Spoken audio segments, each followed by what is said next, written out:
Let's get you to a brand new story at 5 o'clock. FBI agents searched the home of a Washington Post reporter for a couple of hours this morning as part of an investigation into a government contractor. The contractor is accused of illegally taking classified government documents home. Yeah, so the Justice Department confirms that reporter and the Washington Post are not under investigation, though. Our Sarah Robinson joins us tonight here in the studio. And Sarah, we know there are concerns here this raid violates laws protecting the freedom of the press. Yeah, there are many concerns. The Privacy Protection Act of 1980 generally protects journalists and newsrooms from search and seizure to obtain the names of sources or information, allowing it only in very limited circumstances, usually when a journalist is suspected of a crime. In this case, though, the DOJ says the reporter is not suspected of any wrongdoing. Now, legal experts are asking why this search happened and what it signals for journalism going forward.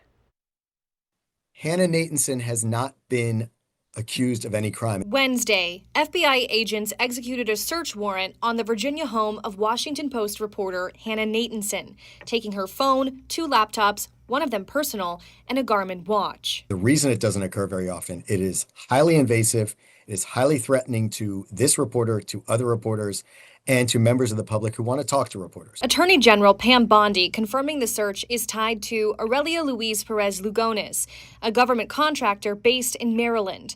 Prosecutors allege he took top secret documents home. The DOJ confirms the search of Natanson's home is related to that investigation, but says neither Natanson nor the Washington Post are targets. I think we have a lot of concerns about journalists, the independence of journalists.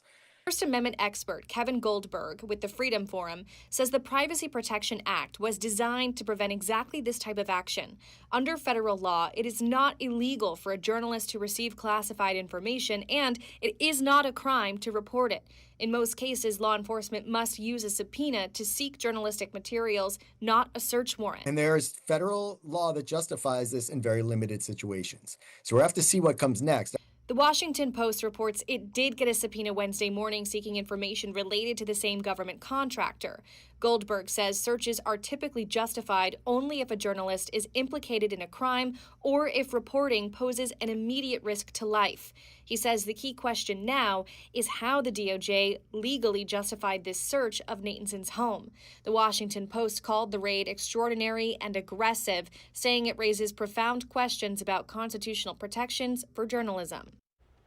Now, critics have pointed to the Trump administration, arguing this reflects a broader crackdown on how journalists obtain information. But this is not without precedent. In 2012, under President Obama, the DOJ secretly seized phone records from journalists at the Associated Press. At the time, the government also declined to explain why. Back to you. Yes, Not right in either situation. Scary practice, and it is not normal. Yeah. It is not normal at all. Sarah, thank you.